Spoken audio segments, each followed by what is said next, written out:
What is up, y'all? So, what's crazy is before I took a nap, I think I read 2 or 3 stories out of here. I read 2 stories in a poem.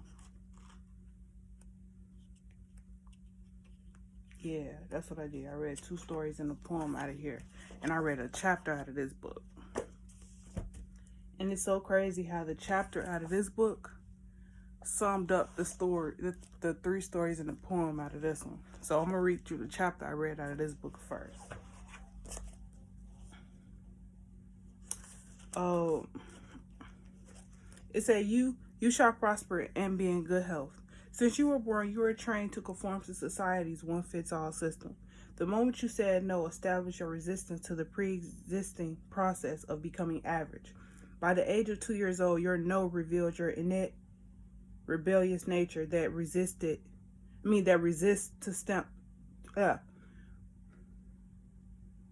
the age of 2 years old, your no revealed your innate rebellious nature that resists the stamp of ordinary.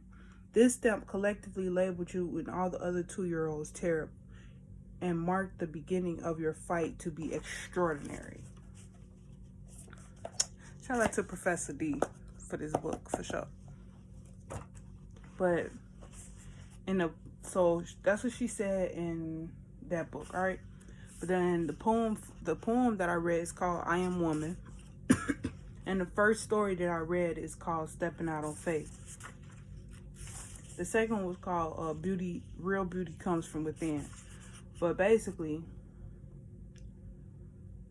I took a lot of lessons from these passages I read. That's why I had to take a nap. I ain't gonna fly. I wanted to make this video early. I actually want to make it outside, but life ain't happen that way. Actually, tell me why I brought my tripod. I had my AirPods, and I had a place to sit outside, right? But I didn't have my phone when I was outside, and I'm like, wow. It really just shocked me, because it's like I brought everything except for what I really, really needed. It was wild to me. I literally left it right here on the tripod. It's crazy. On this tripod, at least. But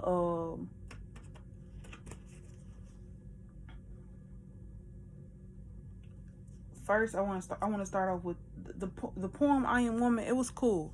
A lot of it went over my head, but a lot of it stuck with me as I understood that I am woman. We are women. We do things how we do things, and how we do things is how we do things. Period. That's all I gotta say.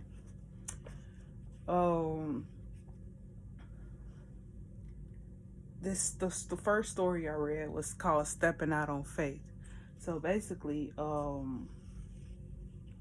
this woman, she had got stuck in this mundane living where she was just working for a dollar. Like she became a slave to the dollar, is what I'm saying.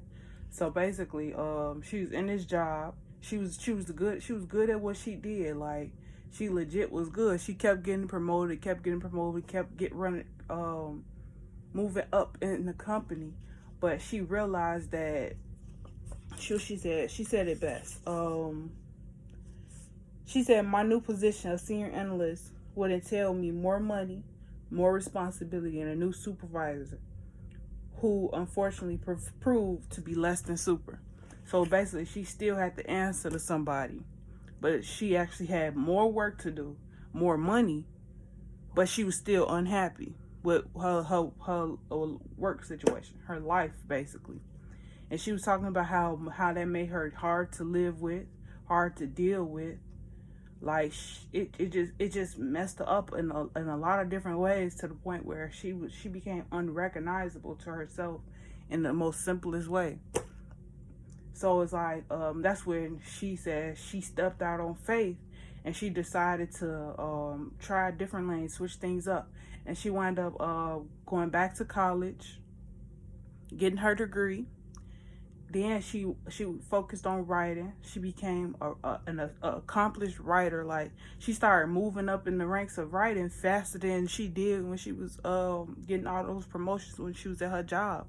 So she learned that I like the quote that she opened it up with. She said, faith is not being sure but not being sure but betting with your last cent. And that's what she did, because she was up in the age to go back to school. Like, she was, what Seal say, she was a grown TT in college, but she still went anyway and she thrived. And like, that story just taught me a lot about myself, because I always been that person. Like, my mom, she wasn't around to teach me a lot, but she did teach me to be willing to let go of things that you're unable to live with. Like, it's sad, it's weird to put it, for it to come out that way, but it's true. Because if you're unable to live with something or bear something while you're living there, then maybe that's not something that you should be doing. Yeah, it took for her to leave me behind, leave me and my sibling behind, but it still was what it was. And that taught me something about just life in general. Like, be willing to walk away and step out on faith with whatever you do, because God got you at the end of the day. Like, faith without work is dead. And a lot of times the work that you need to do is be willing to let go of the things that's literally working you and you're not working it. So it was like really dope to read that and see it from that perspective. Then this was a short story too. It was only 2 pages. This one was called Real Beauty Comes From Within. Ooh, I ain't gonna lie, like, thinking back on this, like, my head, this is the story that really made me want to smoke after this. I ain't gonna fly, because I related to Mary Jane so much in this story that it's crazy. Like, so basically, it was this woman. Her name is Lauren, and she met this woman named Mary Jane. She didn't know her from a can of paint, but she met her at a networking group or whatever. And basically, Mary Jane, she didn't dress desirable as every other woman did. She had this thing about her that's similar to me. Like me, I dress how I dress because I like to dress how I dress, and I'm just me, so I'm being me. So it's like, I'm gonna dress me and be me. Simple. Like, and that's the same way she was. Like, her priorities were different. She was wired different. So like, she was happily married woman with 3 children. She rode a motorcycle in full leather, and she volunteered her time to umpire women's softball. Like, and then not only did that, she worked a job as well, but also she was so passionate about umpiring women's softball that was at the top. So she scheduled everything around her life based on that. So everything else came second to that. I'm pretty sure that her marriage didn't come second to it, but like her other day-to-day activities and or obligations, it came second to that, because that was her first obligation. But in the story, she died in a tragic scuba diving accident. And it was the fact that a lot of people no, it wasn't a lot of people. It was the fact that that's a whole nother thought I went down. But it was the fact that she didn't realize who she was to her until she was gone. So all Lauren had to do was look at all the lessons that Mary Jane stood for. Because, like, at the end of the day, when it was all said and done, that's all she was remembered by, was for what she stood for. She stood for being passionate about a sport so much that in her adult life, that took precedent over everything that seemed more of value.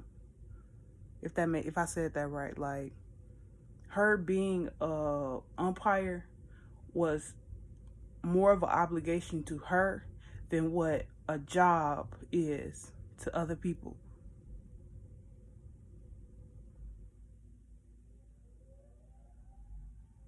Yeah, I think I said that right. If I didn't, you know what the fuck I mean.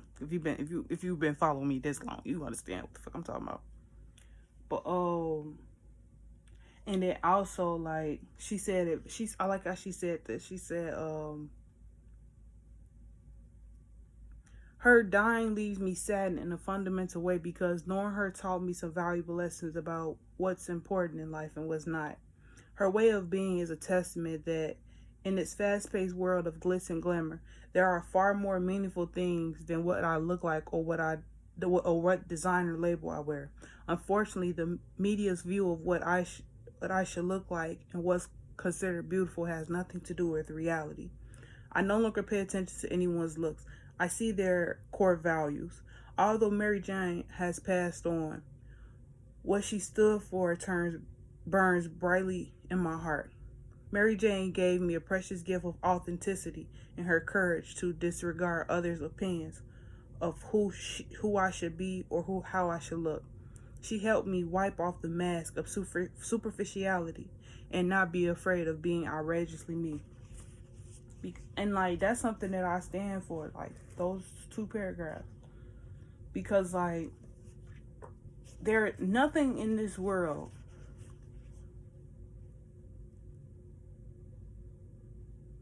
is relevant enough to block my peace.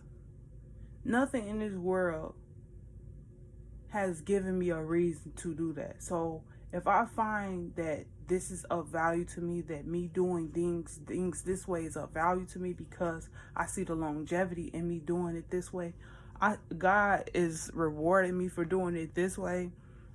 I am able to be at peace with doing it this way, then I'm going to do it this way, and nothing or no one can make me think otherwise, because the people who's trying to make me think otherwise are not of God. If you're trying to tell me to go the opposite way of what God, if you're telling me to go left when God is telling me go right, I will be a dumbass if I listen to you. Because God can see what I can't see. God can see what we both can't see. So what the fuck I look like listening to you when you don't even know where you going in life? When you're unclear on what this is for you. Like, life can be so simple, but we choose to make it hard, which is why when I read, like, after I read that chapter, I went straight to this book, because I ain't gonna lie, it kind of triggered me. And for her to say, it was what she said, since you were born, you were trained to conform to society's one-fits-all system. That literally burned my eyelids closed damn near. Because we were trained to be that way. We don't have to be that way. Like, people think that just because it's always been done this way, that it can only ever be done this way. Like, that's the reason why a lot of people be stuck and stagnant and unhappy in life, because they're trying to control the next person's life because they're unhappy with their own. Like, mind yours. Yeah, I understand that we all have that trait of wanting to control other people, but at the end of the day, me trying to control you ain't gonna do nothing for me but make me lose sight of my own destiny, because I'm so caught up in what you're doing with yours. Like, that's why they say comparison is the thief of joy, because you lose the joy of your own life by trying to compare your life to someone else's. Like, that shit is nuts to me. And like, I was stuck in my head for a little minute, because I'm like, do I have control issues? Do I I'm like, I be in my head about this a lot, but then I started thinking, like, baby, you ain't got control issues. Like, yeah, some things I can calm down on, but as far as me trying to be puppeteer to people's lives, I don't do that. Like, yeah, I'm gonna argue my point. I will for shit sure argue my point. That ain't got nothing to do with my control issues. That ain't got nothing to do with it. Well, at least in this moment that I'm sitting right here, it ain't got nothing to do with it. But like, and it could all be so simple, but we choose to make it hard. Like,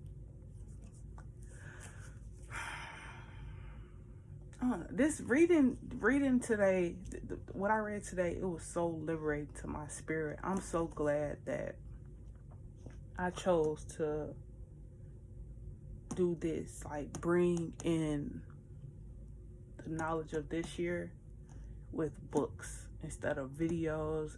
Well, I didn't even get to the videos yet, if we're being honest. But to just bring in the year with this introspection period, because like last year I let life dictate how my life looked. Now this year I'm dictating how my life look, and my life is going to look how I want my life to look, because people will literally come in your life and try to sway you to think differently than what you know to be true. And I'm not for that. Like, I refuse to allow anyone outside of me control me.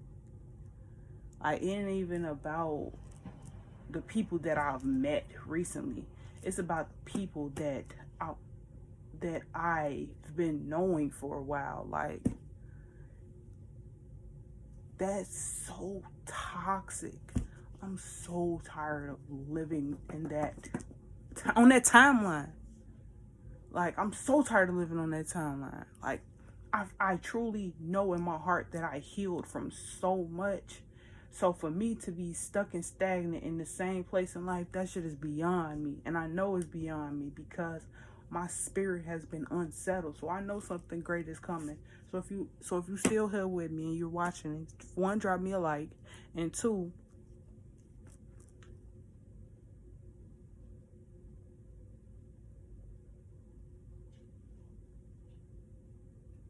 just because life seems like it's shaky right now doesn't mean that it's shaking.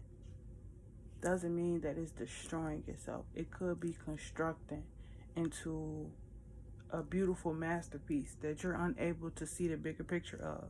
Like, think of it like a drumline.